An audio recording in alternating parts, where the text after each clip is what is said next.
Can you tell me if you saw Mr. Montague Dunn on the day of his death? Yes, of course. I met him, and we went to see Albert, his son, at around 9:30. He appeared quite calm. What were you doing on the morning of the accident? After paying multiple visits to Albert, I had a little talk with Miss White. Then I returned to my desk to complete some paperwork. Suddenly I observed that Mr. Dunn was not feeling well, so I ran immediately to fetch Albert. I clearly remember that it was around 10:30, for I was late that morning. Thank you, Mr. Hamish. We shall continue our investigation.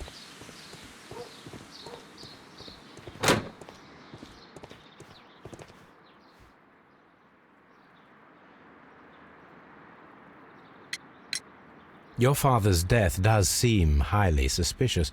What were your movements here on that day? Suspicious? Well, I was working in the seed house, taking care of Lysa something, or Lear Pontus, or... No, wait. These Latin names. And I spent so many hours trying to memorize them. Did you see your father that day? Yes. He came here with Mr. Hamish for his weekly visit. There was nothing unusual about that. And then? Nothing. They stepped out to the backyard. It was perhaps 20 minutes before 10 o'clock. Then about 10 minutes later, I saw my father heading for the dry tropics room while Mr. Hamish returned here. And Mr. Hamish and Miss White, what were they both doing that morning? Mr. Hamish visited me a couple of times. I also saw him returning from talking with Miss White, and that was at 10 minutes past 10. But then he ran back here to me to tell me that my father was feeling unwell. We hurried across to the water lily room, and I found my father lying dead on the floor. Oh, my God. Thank you, young man. We shall see you again soon.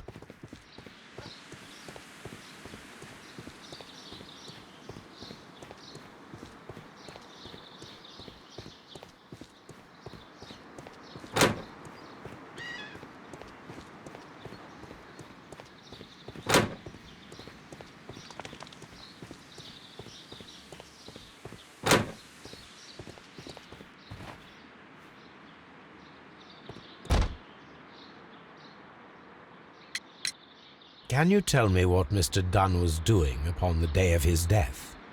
I can, but there is nothing very special to say.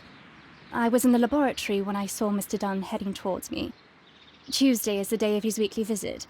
It was supposed to be at 9, but he was 10 minutes late, as usual. And then? Well, he came in to say good morning. Then I saw him spend 2 or 3 minutes by the plants outside the laboratory. After that, he ran out in the direction of the nursery, where Mr. Hamish was working. He was always in a rush during the inspection, you see. I would pity anyone who stood in his way. And that was the last time you saw him? Yes. I stayed in the laboratory until 20 minutes to 11, when I heard the cries of Albert and Mr. Hamish from the large glass house. I joined them as soon as I could, for I knew that something must be very wrong. What exactly were you doing in the laboratory? I was recording an experiment for my thesis. I only stopped my work once when Mr. Hamish visited me briefly around 10 o'clock. You say you were recording an experiment when the tragedy occurred. Might I listen to the roll? Certainly. Please do. You will find it in the laboratory. It is number 320. Thank you, miss. Everyone has gone, Holmes. The way is clear.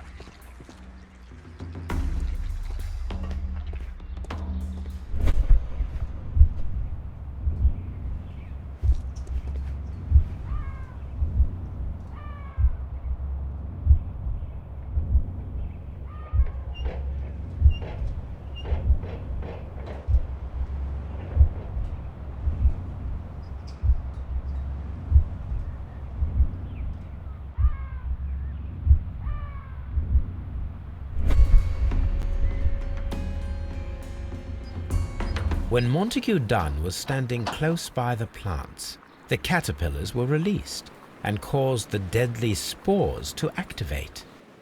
Panicking, and likely already half asphyxiated, Montague Dunn started back and knocked over the bust. He rushed to the door, but it was locked. He had to force it open with his shoulder. We already know the outcome. Montague Dunn collapsed and died not far from the pool.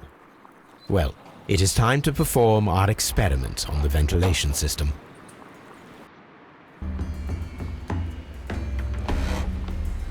The caterpillars could only fall from the ventilation duct.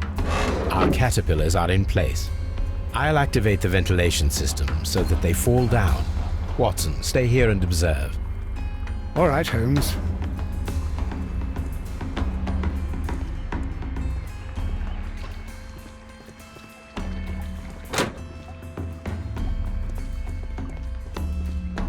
Now,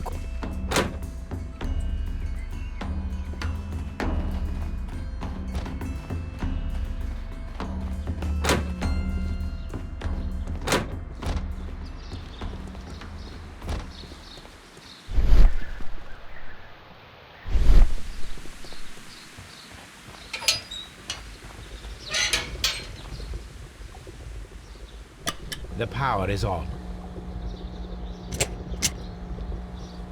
The engine has started. The ventilation system is working. A water tank.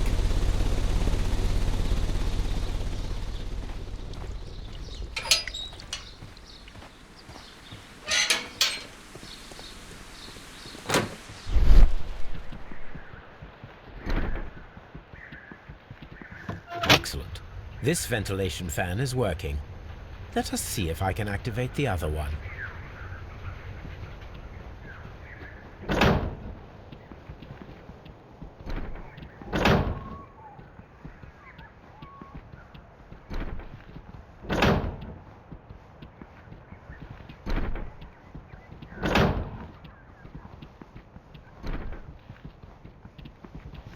Perfect.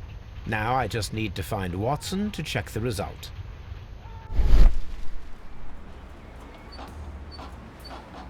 It works perfectly, Holmes. Bravo. Now, if you could just help me to get rid of these caterpillars. Perfect. Now we know how the murder of Montague Dunn was carried out, by activating both Albert's and Mr. Hamish's fans. But only from Mr. Hamish's workplace would it be possible to see when Montague Dunn entered the Colonial Collection Room.